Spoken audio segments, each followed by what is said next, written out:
This is Suspenders Unbuttoned, a podcast where friends talk with friends about TV, movies, and books. Hi, welcome to Suspenders Unbuttoned podcast. I'm Julie. And I'm Sarah. And today we're excited to have our guest, Tyler Harlow. Yay, welcome. Hi, friends.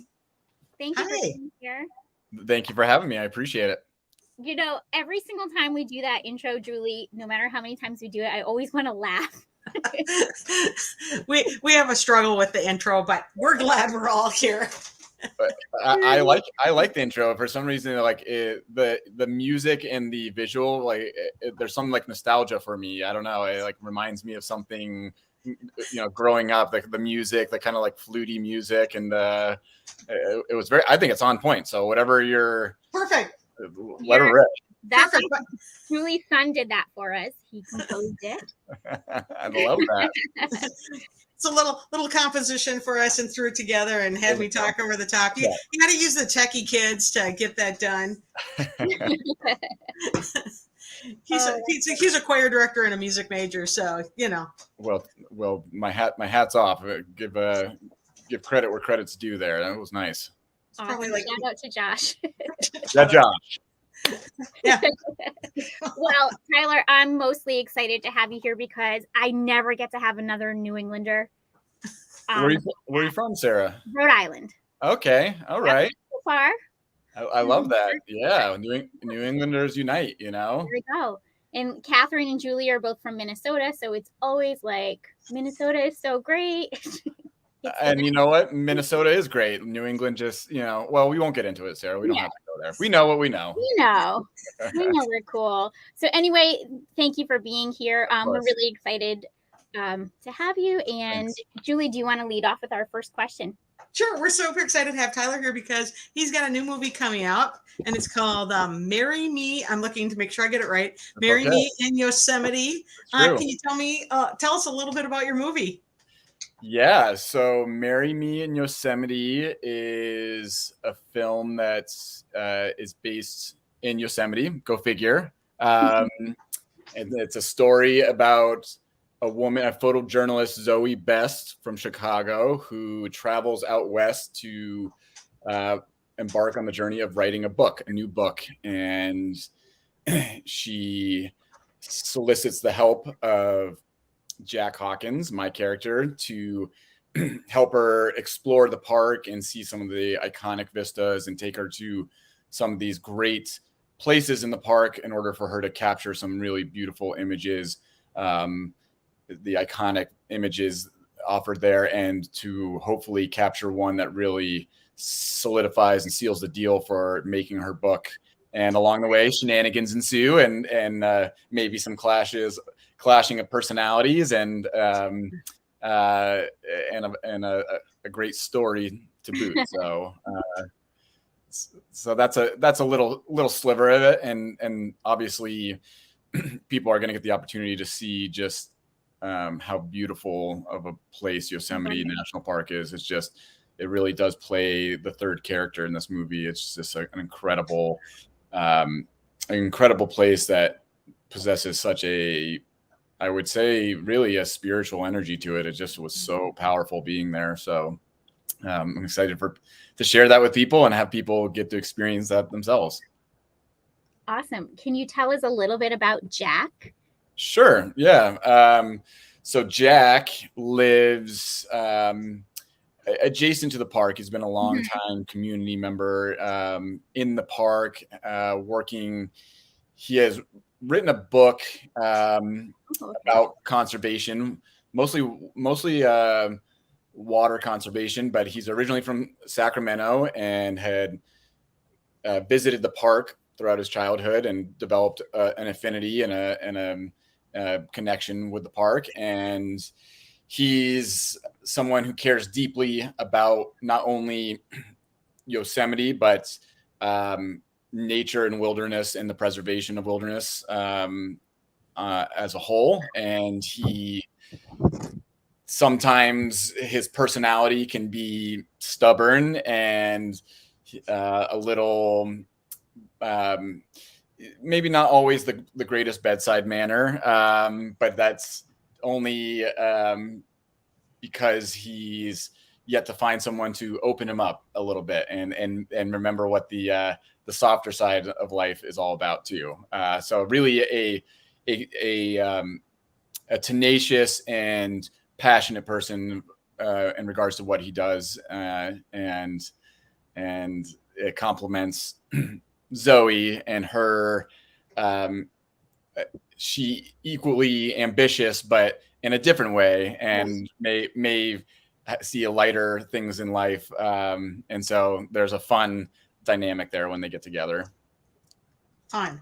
So, how is Jack similar to you? I feel like there's quite a few things. Yeah, for sure. I mean, I think, to be honest, and a large part of me getting the part was there are so many similarities. It wasn't a big stretch for me in terms of personality and experience to embody Jack. And so I think a lot. I'm from Vermont originally. I grew up in rural Vermont, and I grew up on a dead end dirt road, and I had 2 older brothers who were all 18 months apart. And in the morning, it was kind of like out the door and we'll see you at dinner. And the rest was left to our imagination. And I think, through osmosis and that environment, you really develop this strong connection and affinity towards a place and an experience. So I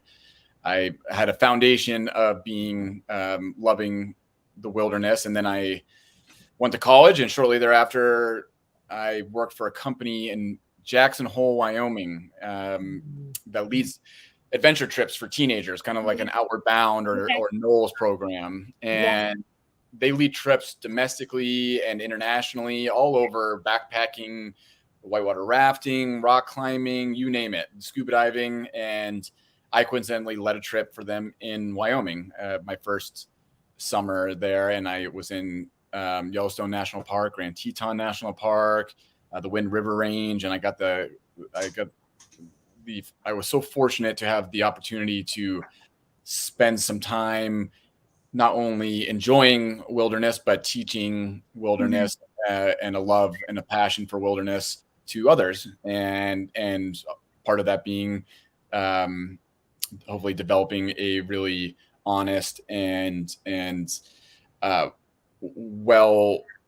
well-groomed sense of being a steward for the land. And so that was really an enjoyable experience for me. I ended up going back to Vermont at the end of the summer, packing up my truck, and I lived in Wyoming for 7 years, where I continued to recreate and work in various capacities, and really live a really spectacular dream that I know that most people don't get an opportunity to. So by the time I moved to LA, and obviously the culmination of me getting this role, playing Jack, it spoke to me very naturally and very easily. And so that's a gift in acting, I suppose, is when you get to embody a part that is very much you. The work, though there's work to be done in the story and development,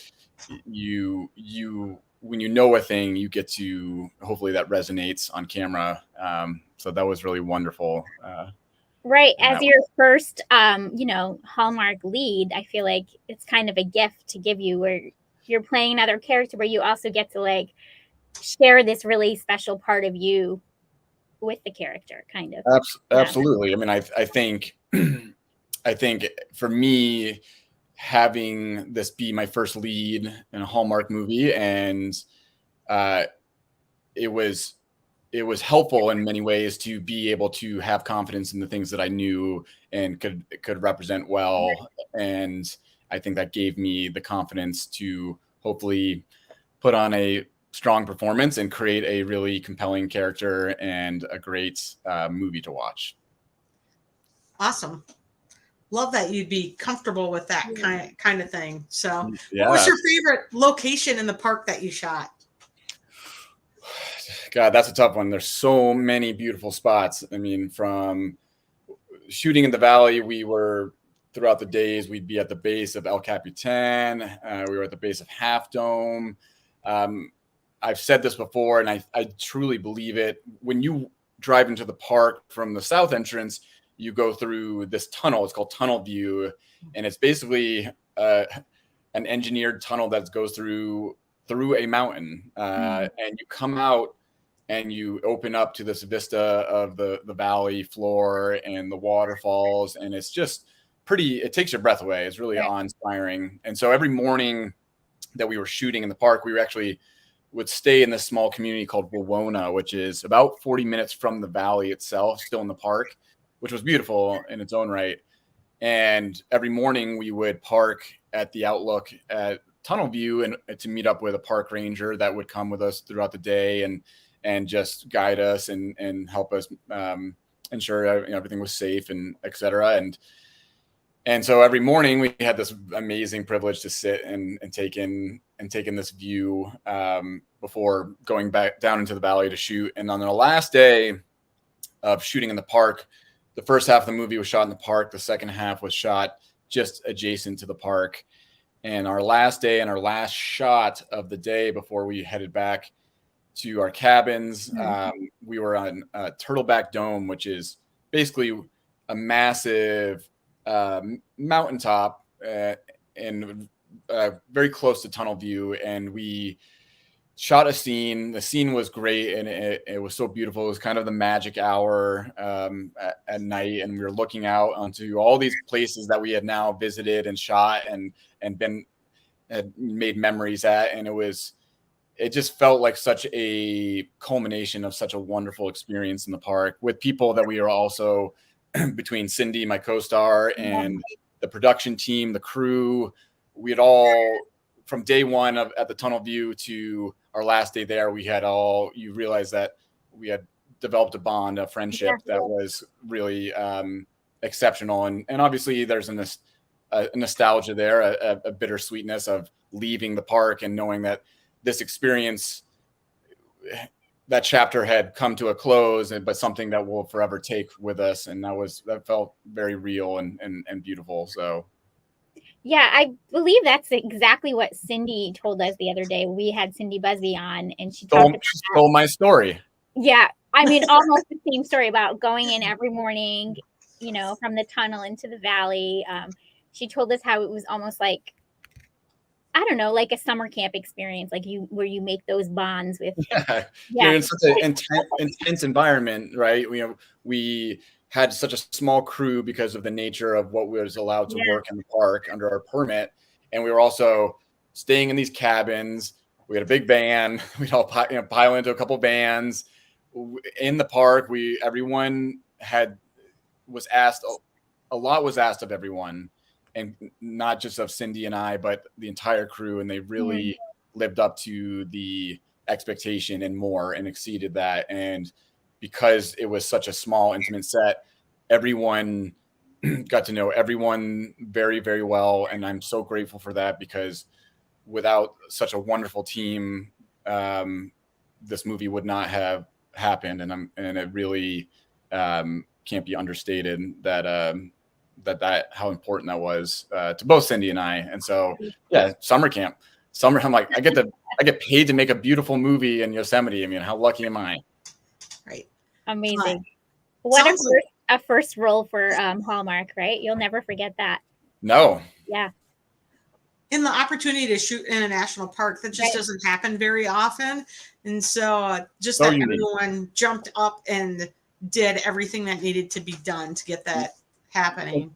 And unique for Hallmark, they don't, doesn't really fall under their normal purview of how they shoot, and so I think that will hopefully resonate with people in the movie, is that it really is something that is unique in many ways to Hallmark, but captures a lot of that, the core sentiments and values. And I'm so glad I got to be me that got to shoot in such a beautiful place. Did you get to do any kind of activities? Like, I imagine you must be doing something more than hiking are you rock climbing? Like, what do they have to do in the film? Yeah, we got to rock climb, and Cindy put it well. She's like, everything was very safe and everything was done very safely. It was more we had a sequence, without giving too much away, where there's rock climbing that happens, but the way, it's movie magic. It's a very low angle pitch that we're able to make look like, but we were harnessed in. I have some rock climbing experience, so it was fun even under the faux conditions to harness in and rope up, and we had fun just kind of going through the motions. Cindy was very, very funny. She's got a great improv mind that allows for this physical comedy to be really big, and then we also got to capture a couple rock climbers actually rock climbing at Manure Pile Buttress, which is made famous because the name it's a famous place to rock climb in Yosemite, and the name comes from when the park was established. Before there were roads and cars, there were horse and buggy, and they would take all their manure and pile it up over there. Okay. So hey, it stuck. The name the name stuck. Change it. Manure didn't, but the name stuck. And you gotta love that history like that. That's great. I mean, great. The again, to be part of a movie, an experience, you should be informed too, and I thought it was so much fun to learn actively as we were in the park about things. But yes, we got to go there and watch a couple people climb and get some footage of that. And they ended up actually, these Russ and Katrina, they were local to the area. They actually made it into the movie, a couple lines, and they were so much fun. They were just the genuine article, and it was so much fun to engage with them and them kind of be on set and help us with some stuff. And it really I think it will make for a really fun sequence. Love that. So Cindy's a very experienced actor. Was this helpful or a little intimidating when you first started? You would think that there's a level of intimidation, and probably at first, before I met Cindy, there was an element of that, but just the kindest, most receptive person in the world. She was nothing but generous and giving in her acting and her experience, and was truly so encouraging in my journey and where I was coming into the movie. I just felt so welcome, which freed me up to just to act and do the things that are really important, feel comfortable on set. I mean, I can't convey just how great she was to work with. Obviously, you guys know from interacting with her, she's just a wonderful human, easy to talk to. She's got a great sense of humor. We really had a good banter, which kept things really fresh, and especially on these longer days where you're hot and tired. I mean, it's nice to have that comedic relief. Right. And Cindy was, she's top tier in that regard. So it was a lot of fun to work with her. That's awesome. Yeah, we enjoyed meeting her. She told us about the bear. The bear, yeah. I think it was our first day of shooting. Actually, that was a fun experience. So coincidentally enough, the ranger we had for that day, and we had him for a couple days throughout our time shooting. This guy Rob, he was actually in charge of the bear program in the park. So in tracking their movement throughout the park, tagging them, etc. So it was kind of fun to have him there with us. And we were at Lower Yosemite Falls, and we were getting ready to shoot this scene where Cindy and I had this walking scene. And so we're standing in one area, the camera is way down on the other end, and everyone else down there. And all of a sudden I can see down in this kind of draw where this little creek runs through, there was a black bear, but this one was really blonde. It was even more blonde than you see coloring of a grizzly bear. Say it was very blonde, small, and it came running through down in this creek area, and then it came up pretty close to us. By the time it crossed where we were, it crossed over the path of where we'd be walking, and it was probably not 40 feet away from us. But they're so habituated to being in the park, and so unfortunately, they're more of a not perceived as a nuisance, but there's a lot of potential for human wildlife interaction. So they have to be mindful of trying to, as soon as there is a bear in the area, they deter it and try and get it away. But it was a really wonderful moment for us to see a bear on our shoot. So that was fun. I hope they got that on film. I don't know if they did. I think at that point, all eyes were just kind of craned to there's a bear. Yeah, there's a bear, and the act of shooting was kind of secondary. So it was all captured up here in our minds for sure. Right. A great core memory. That's funny. We don't really get many bears here in Rhode Island, but we did have one in my childhood yard growing up. Yeah. I mean, outside, my brother walked out, and there's just a black bear sitting. It's funny, growing up in Vermont, I only have ever seen one black bear growing up, and so they're pretty elusive. Yeah. The park again attracts them because there's food. And again, it's a good. It's one of these another great opportunity to learn about how important the interface between people and wildlife is, and how we manage that, because it's important to keep these populations of animals healthy and well, and not have to resort to anything that would jeopardize their well-being. So absolutely. I'm looking in the comments now, and Sandra says you have one in your backyard now. I'm sorry, I didn't have my comments clicked on. I was on the other. So let me. So Sandra, you have one in your backyard right now. Okay. Oh. Sandra, where is Sandra from? That's where. I don't know, Sandra. Where are you hanging out? We get them in the suburbs here. Your new fan page. Yeah. She started your new fan page. So say hi to Sandra. He's traveling to the. Are you watching him right now? Yeah, we get them in the suburbs around here too. So through. Blue Ridge Mountains. That makes sense. Yeah. Yeah. Okay, there you go. We can probably sing a song about that. Blue Ridge Mountains, Shenandoah River. I'll leave that up to you, Julie. Life is older than the breeze. Musical maven here, so not. But I can keep going on that one. Younger than the mountains. John Denver, we're going deep on John Denver here. Oh, hi, Cindy. Cindy's here. Hi, Cindy. Cindy's here. Cindy Bosby's here. Say hi, Cindy. If it's real Cindy. Is that Cindy? It says Jen Miller. It says no, above that, two above Sandra, Cindy Bosby, the Cindy Bosby. The Cindy Bosby. Cindy. So let's talk about when Cindy was being mean to you on set. No. Never happened. Right? So let's talk about that reel she put up today. That was hysterical. Yeah, it was funny. It was. It's funny because I didn't even realize it at the time in the moment. You're so kind of just discombobulated from being on set and just doing whatever. And I now, in hindsight, recall things that actors do. Actors are just like us, and I should have recalled that was all leading up to something. But it was really funny to see these behind the scenes kind of candid moments you're having when the you're not rolling.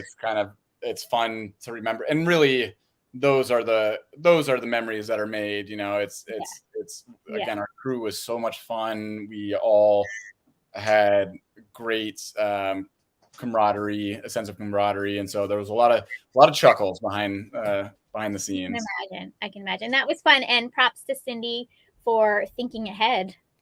Yeah, Cindy. Having that all put together. Way to go, Cindy. Yeah. It's a fun reel. That was it was really fun.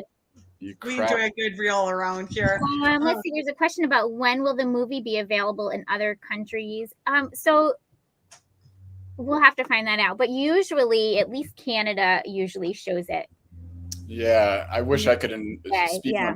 on that, but I can't, unfortunately. Cindy, if you know, can you put it in I the hope- questions, the comments?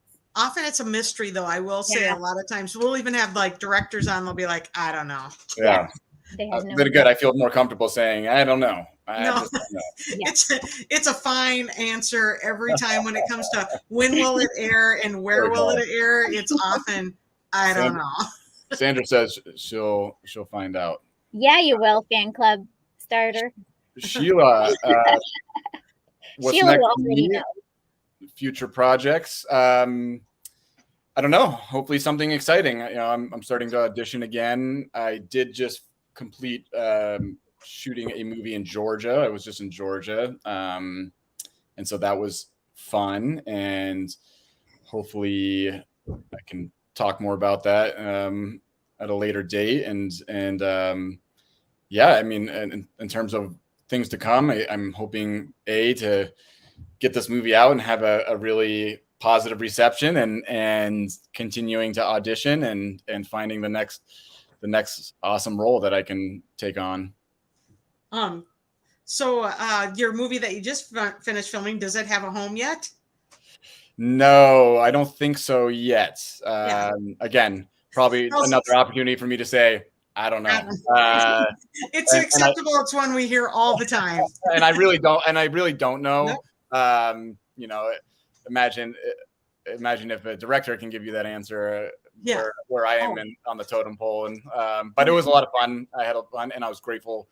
Work begets work, and I really attribute a lot of that momentum to Marry Me in Yosemite, and kind of springboarding me hopefully into what proves to be a lot more work.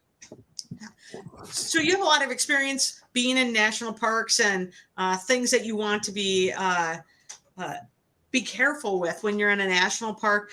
So what were some of the challenges when you were shooting a movie to work around really respecting the park and the things that make it wild? Sure. Yeah, no, that's a great question. I think obviously, though we had a very small crew because we were only allowed so many people on the permit, we had to be mindful of our footprint everywhere we went, having a lot of people trying to orchestrate shots, being mindful that we were still honoring park mandates of not treading on areas that we shouldn't be going. And a lot of, again, attributing a lot of appreciation and thankfulness to the park rangers who came along with us to help guide us through some of those more,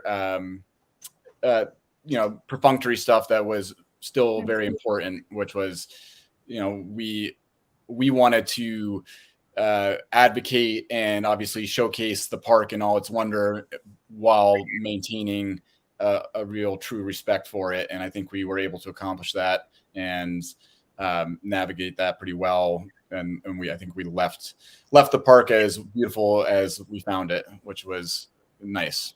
Yeah, that's, and that's always anybody who is in and out of those types of areas. That's the goal is, to take everything away and leave nothing. Leave it nicer than you found, right? Nicer than you found, right? And we have the boundary waters on the north end here, and so it's very much a thing here. It's like gorgeous. You carry everything out with you, and take more, right? I have a dear friend from Roseau, Minnesota. Oh, do you? Yeah, the Iron Range. Oh, that's the range for sure. You betcha. You betcha. Well, you hit the range up there, man. Oh yeah. Those guys up there. They're tough cookies. They're tough as can be, and that accent is like you are in the movie Fargo up there. Yeah, for sure. Yeah, you don't even have to work on it. It's your deep. It's like that Fargo movie accent is real up there. It's spectacular, but it's beautiful. Good people in Minnesota. Yeah, it's beautiful up there, though. That area, there's a lot of national forests and It's stunning. There's a reason. Maybe for our next movie, you know, who knows? There's let's go. Let's pitch it. We'll come up and we'll hang out as extras in the background. I love that. Never been to Minnesota, so new podcast live, you know. Right? We're trying to make it a thing. No, I'm kidding. We'll go Instagram live from up there. Yeah, we'll go live. We'll be like on Tyler's movie, right? Yep. We'll just follow you around. No, I'm into that. Buddy. So what did you have to do for your audition for this? Because I did hear, I listened to your interview with Wendy from Head Over Heels podcast, who is a friend of ours. So I did hear you audition. We love her. She's got a huge TikTok following. Did she tell you about that? No. Yeah, she's a big TikToker. Well, she's a pretty inspiring person. I had a lot of fun chatting with her. Yeah, she's amazing. But anyway, so tell us, what do you remember about that?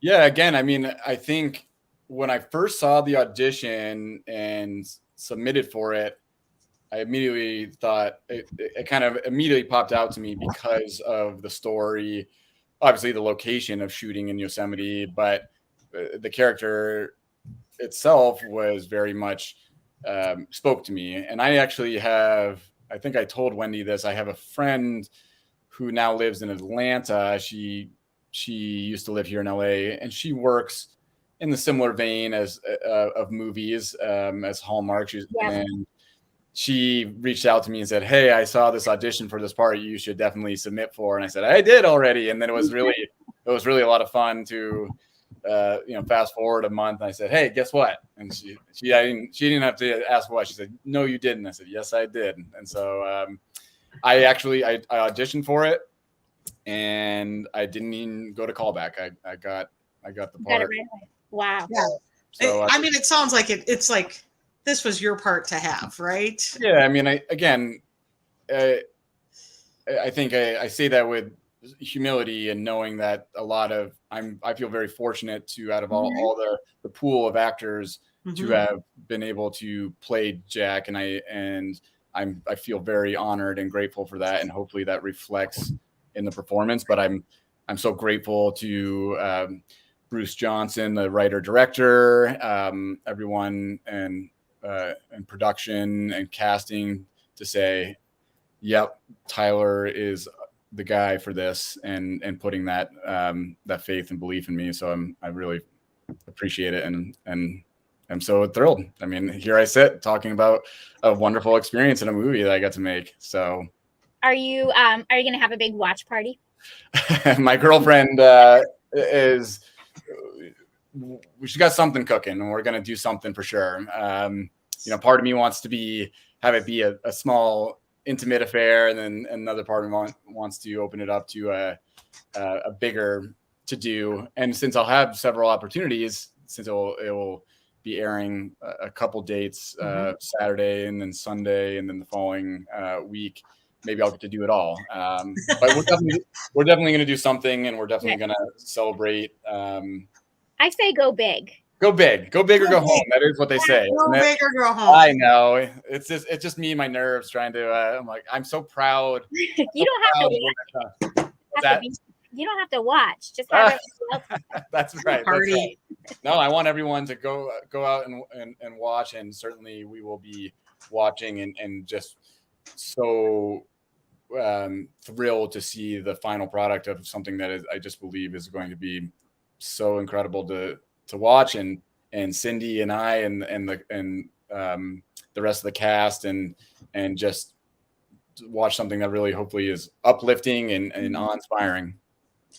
Sounds fantastic. I was going to say, you need a Twitter handle so you can join us to live tweet. I tried to tag you on Twitter, and I'm like, I know. I feel like I can barely handle Instagram. You know, I'm such a Luddite in general. You know, it comes with with portraying a character that is mostly off the grid. It does come with a lot of getting accustomed to the digital age. You know, Instagram I've mastered pretty well. I'm like, oh, Twitter, I gotta conquer a whole nother medium here. Well, it's a thing in this world. I know, right? I mean, like in this little Hallmark rom-com movie of the week, TV movie world, everybody live tweets. I leave that to Julie Right. I suck at Twitter. I just retweet. As of right now, Cindy's going to be doing the heavy lifting on that. Yeah, she's good. She's good on Twitter. She's got this. She's got it. I'm posting videos of myself singing in my car, and Cindy's like doing she's like reels out there. You know, exactly. All right, I'll get my act together here. You should get a Twitter, even if you can preload your tweets. Ooh, so while you're having your huge party, just fire them off. You don't even have fire them off, right? Yeah. I like that. Yeah. That sounds like it has some appeal to me. You have to do like a tutorial, Julie. Like I could do a tutorial. I was gonna say, Julie, we're going to get on the horn. You have to teach me a thing or two. Well, we've even posted like how to like do a shortcut so you can get all your hashtags and tag everyone's, like at Cindy Bosby, if you ever have a handle, Tyler Harlow, Sweet Tea or something, whatever you want to be. I'm not always into shortcuts, but that sounds good. That sounds good. So we have one about that. So you said at the beginning that you graduated from the University of Vermont. What's your degree in? I majored in psychology. When I initially went to college, I didn't really know what I wanted to do. Mm-hmm. When I left college, I didn't really know what I wanted to do, but I met some incredible people along the way. And I actually indirectly ended up using that degree. I worked with adjudicated youth in Wyoming and again, in these adventure trips, outdoor education. So I was working in a capacity that that degree served me well. And I just found it interesting to what better to know than people, we are the social animal. So, I graduated, I matriculated, and it took me all 5 years, but I especially the further away from that experience I get and the older we get, I'm so grateful for every chapter in my life. And that was a big one, important one. I still have close friends, dear friends who mean the world to me from that time in my life. And if I could tell my 21-year-old self where I'd be at 37, here I am. If we all could tell our 21-year-old self what we were doing. Enjoy the ride. Just enjoy the ride. I think we'd all have a good talk with our 21-year-old selves. Hopefully we'd be tender with them, yeah. I mean, you got to learn along the way. Isn't that part of the thing? But I think that degree is great for acting too. Don't you think, when you're working with people? Yeah, for sure. I mean, I think it's a study of people, acting is so much trying to embody the essence of something, the truth of something. And again, on this movie, I really have the opportunity to have a lot of all of that already working in my body because of a lived experience. I think, knowing people and being aware of those things is an effective, it's advantageous in acting. So absolutely. I mean, I think honestly, no matter what career you would choose, psychology will play into it. And that's the beauty of it. It's the beauty and the curse is that it's so diverse in what you can do, and it's so diverse in what you can do. You got to really hone it down to something. Yeah, that's right. Now I know that's why I went into psychology, to be where I'm at right now. Exactly. So when did acting, and we know you started in modeling, so when did that all get put on your radar? Because it obviously wasn't when you were in school. Yeah. In hindsight, my mom we used to have the summer stock close to us, and my mom used to house some of the actors over the summer. And I remember I used to enjoy very much going to see, typically it was 3 productions throughout the summer in this old red barn, post and beam barn. And the productions were really good because they were all equity actors from Boston that would come up to Vermont. And so they were cutting their teeth. And so it wasn't, not that there's anything wrong with small regional theater, but these were really accomplished actors. And I I think that always lived in me somewhere. But it wasn't until Wyoming, towards the tail end of being in Wyoming, I got the incredible opportunity to act in a regional theater, a production called Water by the Spoonful. And because the nature of the play, the director outsourced some of the characters from LA and Denver. So we had equity actors working from Denver and Los Angeles to come up to Jackson. And I had the immense privilege to work with really talented people who were again, so supportive of me, willing to meet me where I was at, and really to provide some profound and great insight into their experience, the world of acting, kind of what's, just to give me a roadmap of what my options were. And I said, well, if I'm going to make this thing land, and I was so inspired by the production, I had such a good time. It was, I think at the time I was just seeking growth in some way. And when you challenge yourself into doing something that can frighten you. And I think maybe that was where the initially was. And then I found that I really enjoyed it. And so I packed up my truck and I moved to Los Angeles. And, I think 5 years, it's been a little over 5 years now, and 5 years of working hard and working towards a goal. And I'm still inspired by the work, and I'm excited for it. And so I think that validates the decision I made. Yeah. Yeah. And you've got your first movie coming out. Right. It's surreal. I mean, it's really, I have, I have friends. I have a friend who I used to volunteer fire and EMS in Wyoming for a couple of years. And I have a friend that just tagged me in an Instagram story, and he's at the firehouse right today. And he had it, Marry Me in Yosemite pulled up, and said, we're getting geared up to watch Tyler in this. And, so it's kind of surreal to see that. Yeah. And it's also a testament to God. I'm so lucky to have people, again, like it's an account of your timeline and the people who have supported you and been part of your life along the way, and what experiences have made you as a person. And it just seems surreal that I'm going to be able to all at once connect with a lot of different people in that way. And that's really cool. It's hard to explain that feeling. Yeah. Well, we're so excited for you. I feel so happy for you. Thank you. Yeah, it's great. Yeah. Julie.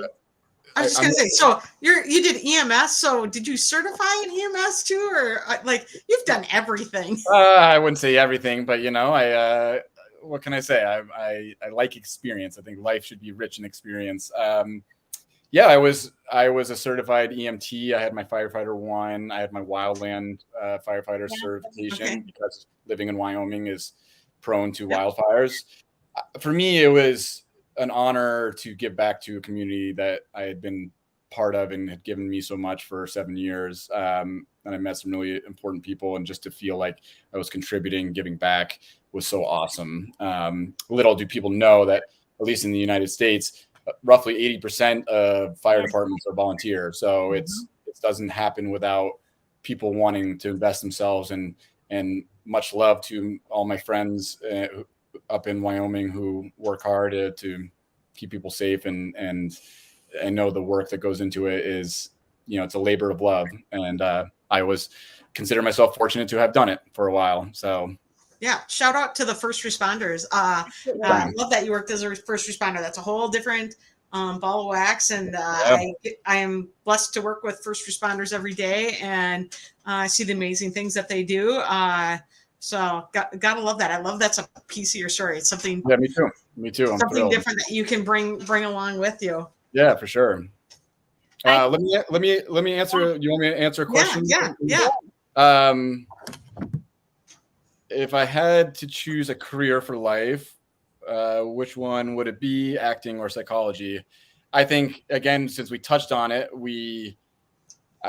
I would like to use psychology in all my acting moving forward. So I get to use both, but I would use psychology in service to my acting.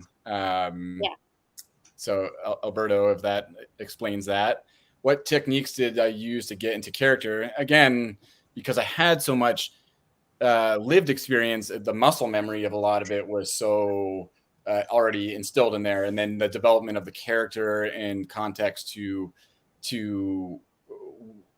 the circumstance was just all motivated through knowing who I was, who Jack was, since Jack's relationship was always fresh. It was just kind of knowing who I was and living out those tenets of what I believed in the movie. So made that kind of easy.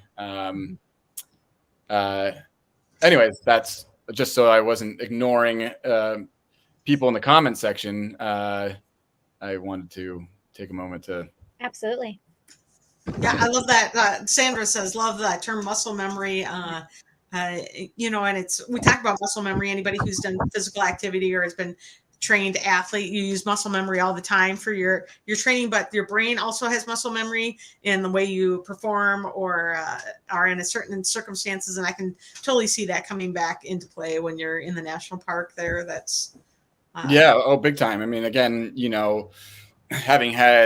I worked in outdoor education in California, actually, in my 20s as well. I used to travel in the shoulder seasons from Wyoming to California. I worked for a company based in Ventura called Naturalist at Large, and they would liaison with school systems and take kids on backpacking trips and outdoor education experiences. And I got to get ropes course, high rope element certified. So I, belaying and doing that stuff, like it wasn't foreign to me. And so if you have a semblance, the camera doesn't lie. If you know what you know, and so, and even as an actor, your job is to learn all those things. I was lucky because I was able to get ahead of the curve on some of those things, and again, be comfortable in the outdoors. The things that, you just looking the part is being the part, and so I was fortunate in that way. I'm going to answer this question only because good. Is this the hardware question? Yeah. So I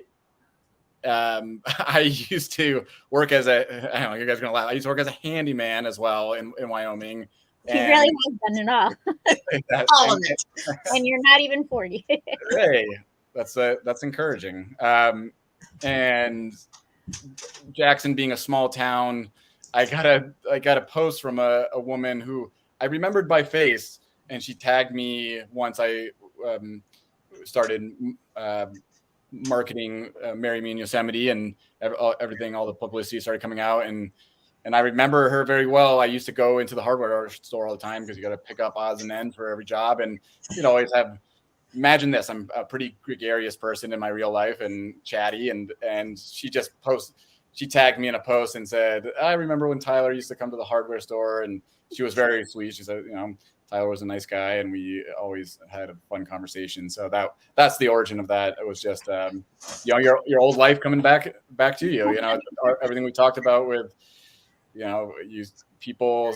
I can't tell you the influx of people reaching out and wishing me well and saying how proud they are, and just really nice words. So I love that you're a handyman going to the hardware store all the time, because there's like one hardware store when you're in an area like that. As someone who worked 5 years in a hardware store, I'm going to say you are, quote, a regular. Everyone's got a name, and you were That's right, a regular. I got the account there, what it is. Yep. You signed the paper and everything. Oh, that's it. It's the accolades you earn and that kind of experience. Yeah. So they're just put it on the account, and they're like, yeah, just put it on the account, right? Yes, that's right. Put it on the account, Joey. No problem. All right. So I know that. Yep, the regulars. It's like perfect. When I read that, I'm like, because at first I'm like, did he work there or was he a regular? And then I'm like, oh, he's the handyman. He's the regular. Right. And I'm sure that will be a role in a future Hallmark movie. Yes, you'll be the handyman. Definitely. There's always a hardware store. That's why I didn't know it, but I was just grooming myself for all these different. You're going to come in with experience for any of them. You're going to be like, just throw it my way. I got it. I've got this. Work with kids. Yep, I got it. We got teenagers that have issues. Let's go. just don't, no nuclear physicist, those things a little beyond my purview, but yes, I'm grateful, I'm grateful to have a life that is rich with experience. I'm so grateful for that. So I love that. Yvonne says that you've done so many things. Are there any other professions or hobbies you would like to do? I mean, of course. I mean, if I could live 1,000 lives over, I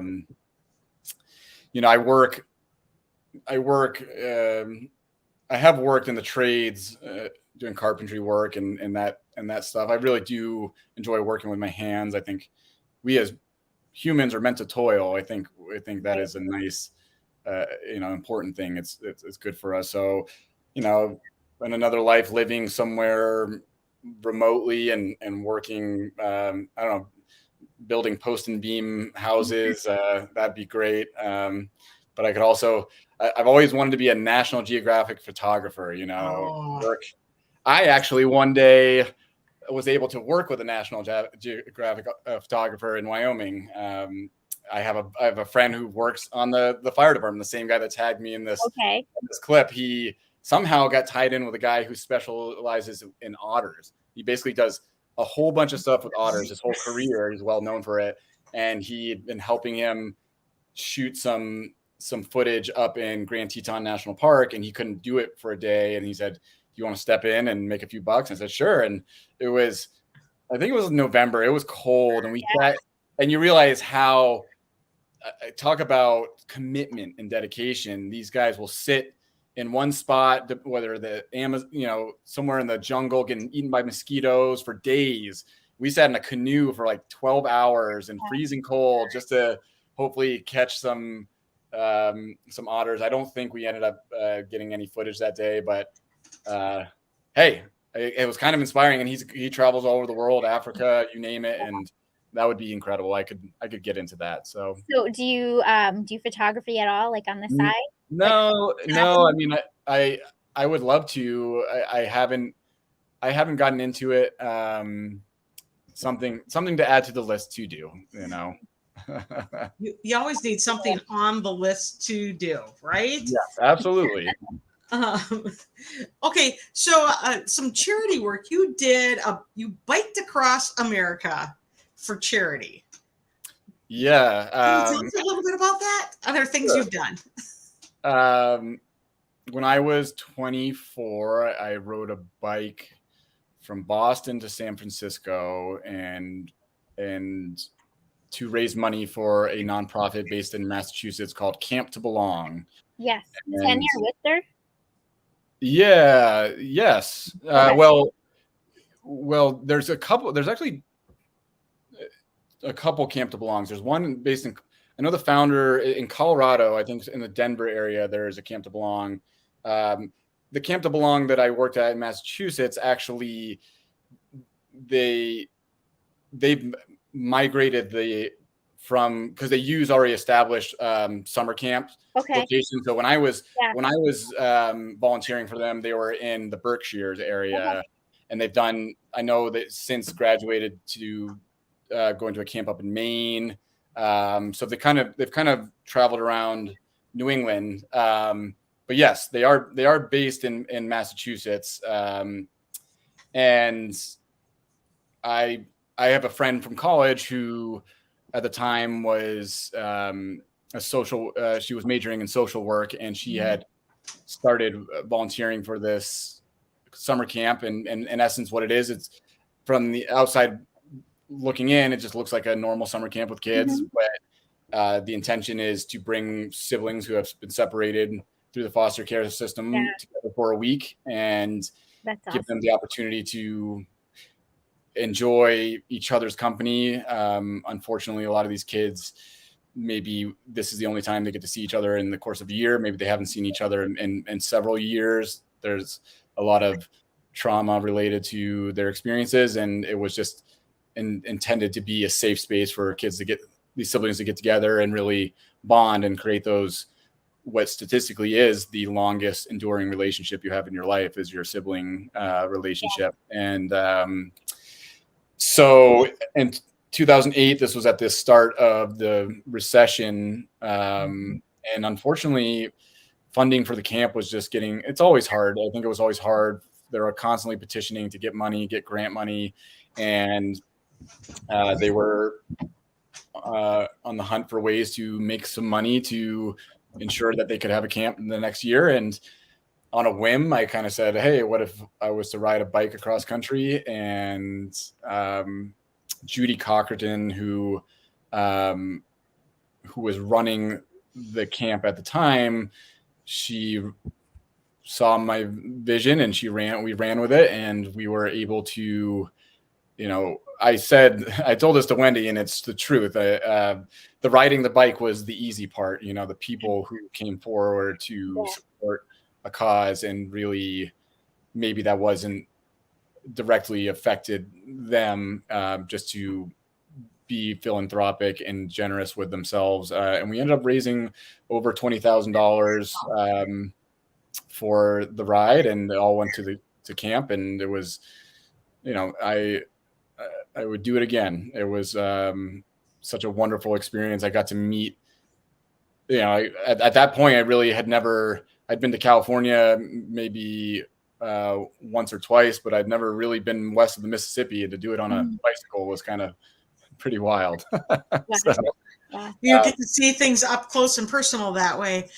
Slow motion. You get to really you get a sense of the landscape. How long did that take you? Did you say? Yeah, it was about. It took me a month and change. It's not bad. No, I mean, wow.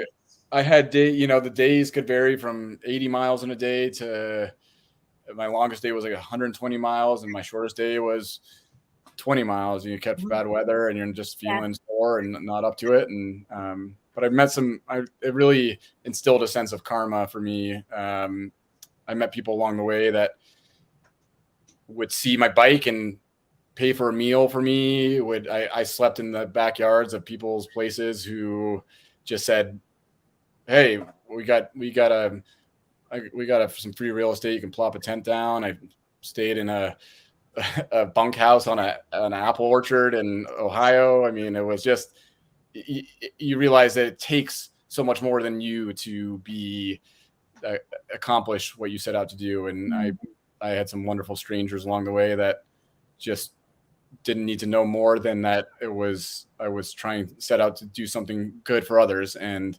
they contributed in their own way. So it was a really wonderful learning experience for me. I love that. I love the charity piece. I love that you walked alongside foster kids. That's kids who are often, living on the edge and not supported.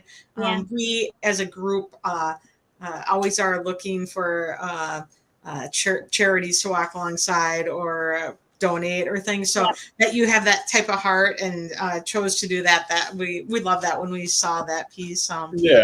And again, I would encourage anyone to find something that they're passionate about and give in their own way. I mean, it's an ostentatious display. I obviously riding a bike seems big, but there are people. I was really inspired by the people who day in and day out were doing the hard work of, once a week getting these kids together, not at camp. People volunteering their time in significant ways. It was those are the people that really deserve a lot of credit. And so, take the example of good people and let that feed you, I guess. It seems like you've done a lot of work with kids. Yeah, I've done some work with some kids. I spend a lot of my 20s working with kids. Yeah. I love that. All of it seems like a lot of your work, other than being an EMT, like it kind of was centered around kids, and that's I mean, I think I got to combine two things that I really enjoy, which is being in the outdoors, working with kids.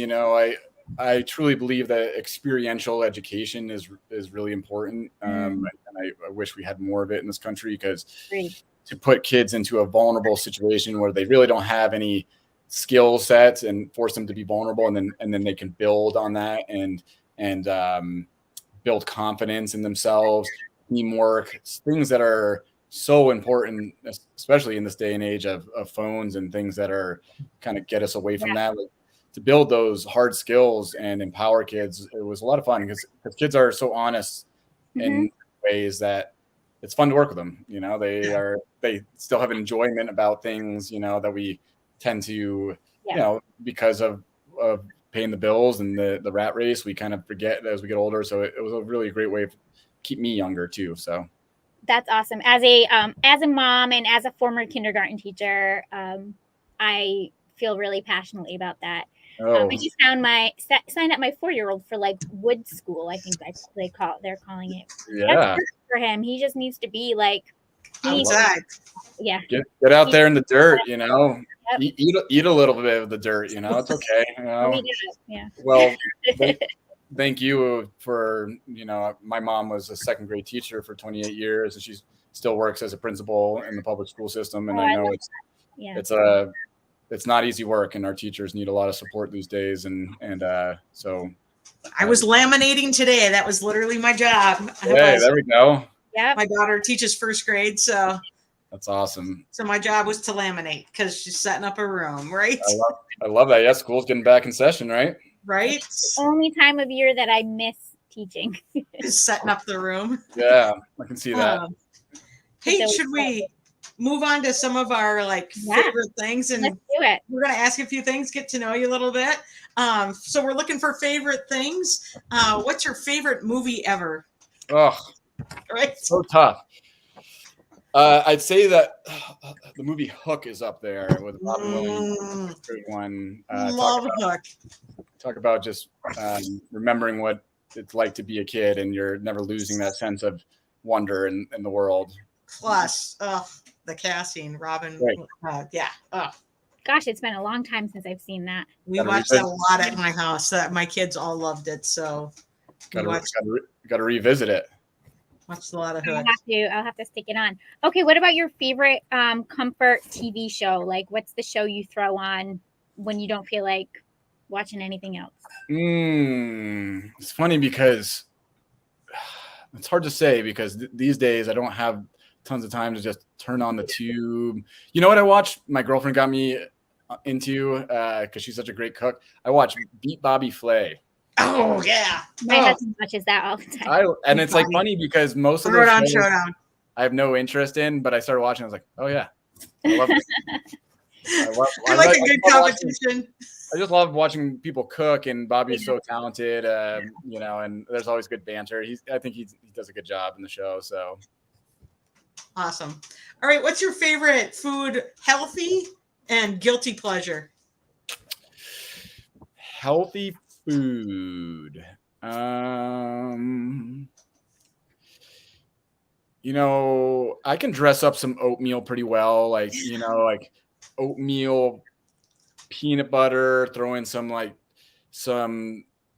nuts in there, some almonds, maybe some walnuts in there. Put some berries in there. Maybe dress it up with just a little jam or something. Never done jam. Yeah. Maple. And then guilty pleasure. I have a sweet tooth, so ice cream for sure. And growing up in Vermont, Ben and Jerry's. I truly believe, and I stand behind it, that a pint is one serving. You know, single serving. So I don't care. You just take the cover off. I don't care what they say on the carton. I know it says 4 servings, but I just don't believe it. It's Ben and Jerry's. So flavor for Ben and Jerry's. Well, when I was a kid, we used to have a general store down the way from us, and they served Ben and Jerry's seconds, which means that they were like factory defects because they put too much goodness. You know, the ratio of ice cream to the goodness was not, so it was discounted. But you know, when I was a kid, sounds terrible. Yeah, no, awful for a 10-year-old to have to endure. The flavor profiles were so much simpler back then, and I think I like that, like a Cherry Garcia, an homage. You know, there's something nice about that, just simple. Yeah. So yeah, I'd go a Chunky Monkey. Yeah, I love it. Yep. Fish food. I think I used to like that one. The fish food is we're starting to make that transition where now it's like I love fish food. And I love like Americone Dream, but it's like it is naughty to the 10th degree. The ice cream, like how about half baked and everything, but it's like I can barely find ice cream in these things. They're just so much stuff. It's just so much stuff. It's indulgent, and I like it. That's why it's the guilty pleasure choice of that question. Right? How about this one? What is your favorite state in America? Well, Vermont, because I'm from Vermont. I don't know. There's so many. Having the opportunity to have traveled throughout the states, I really truly believe that every state offers something unique, and we are such a great country because of that. The best of us, our country is because of our shared sense of something, but how unique we are and beautiful we are. And I think every state I've been to is something that is awe-inspiring for me. But Vermont, because I grew up there and it's in my blood, it's in my DNA. Absolutely. Love it. You have a favorite restaurant? Favorite restaurants? Well, I don't know. My girlfriend and I, we actually just ate this last night. My girlfriend was just coming back from the airport.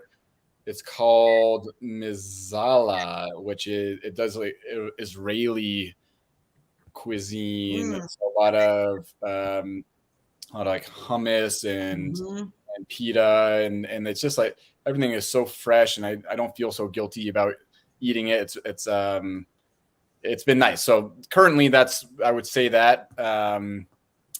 Sounds delicious. It is good. If you're ever in LA, we'll all go to. I'll take you guys for. I'll treat you. How about that? And then when I'm up in Minnesota, you can make some lefse for me, and put some melted butter on it. My mom likes. Yeah, now we're cinnamon talking. sugar, brown sugar on it. What it is. What is it, Julie? Explain to this. Lefse? Yeah. Oh, it's essentially it's a flatbread, but it's made out of potatoes, and it essentially looks like a wrap. Like you have a tortilla, looks like a tortilla, but it's made out of potatoes. You cook it on, so it's flat like that. Mm-hmm. And then historically, most people put butter on it and let it melt and throw cinnamon sugar or brown sugar on it and roll her on up. It's delicious. Yeah, sounds it. Yes. Yeah, Catherine's saying lots of butter and brown sugar. Yeah. Yeah. See, there's not a lot of variations in that. Let's just get it melted and you can't go wrong. And eat it down, right? All right. How about this one? Your favorite rom-com? Favorite rom-com?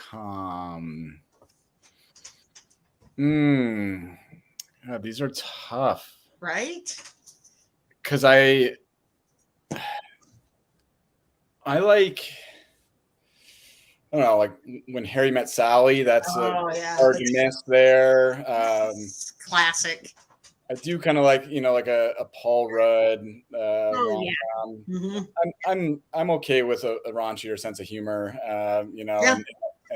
So we watch everything. So yeah. So like Forgetting Sarah Marshall or I Love You, Man. Those are all funny to me. Yeah. But When Harry Met Sally, I mean, that's high up there. It's iconic for a reason. It's spectacular. See, When Harry Met Sally is so specifically wonderful because every little bit in it is also fantastic, right? Right. It's like the lady in the back there looking at them is spectacular. Everyone in it is spectacular. Yep, it's quite a movie. So I agree. That's on my list too. Do we have any other ones? Yeah. Do you have a favorite band or singer? Favorite band or singer? This is a tough one too. Yeah. I grew up on classic rock, but I've kind of, for me, like a Jackson Brown or a Crosby, Stills and Nash and Young. That vein is very significant to me in my life. I'm a Deadhead, so I like Grateful Dead. Hence the Cherry Garcia. That's right. Hence the homage to Jerry. So it's tough. It's just so tough to say, but those would be right up there. We talked offline in your article today that was published. Billy Joel is up there. I mean, he had such these musicians that just have a profound impact in your life. Right. Talk about like moments in your life that a music did something for you and meant something to you. My girlfriend and I and a couple friends had the privilege to go see Jackson Browne at Santa Barbara Bowl last year, and it was definitely a bucket list for me, and it just was so moving and touching. So they're up there. Bonnie Raitt would be right up there. Just somewhere in that vein, I think. Mm-hmm. Those are fantastic choices. Like a lot of classics, a lot of great music, a lot of great music, actually. Yes, great storytelling. Great storytelling. Well, should we round this up? Yeah, so you have a new movie, Marry Me in Yosemite, airs September 3rd on the Hallmark Channel, and your co-star is the wonderful, indelible Cindy Busby. Yeah, and we can catch it. I think it's 8/7 Central, right, on True. Saturday. Yep, Saturday, September 3rd. Check it out. It's gonna be great. I think people are really gonna be enthralled and hopefully get to see a beautiful place and a beautiful story being told in that place. So I hope everyone enjoys. I have a feeling we will, and we're excited for you. Congratulations. Thank you so much. Really I hope you celebrate in some way. And I think you need to post a picture of the firehouse watching. Oh my God. I'll send a text. I'll send a text because that would be too funny. I'll be sure to send it your guys' way. For sure. Because that would be just crack me up. But guys with big burly mustaches and all sitting around watching Hallmark Channel. Yeah, absolutely, it needs to happen. You put it up in your stories and tag us, and we'll repost. Okay, well, so hang on with us here while we go out. We'll say goodbye and we'll chat with you once we go out for a second. Awesome. All right. Thank you to everyone who tuned in. Appreciate it. Thanks,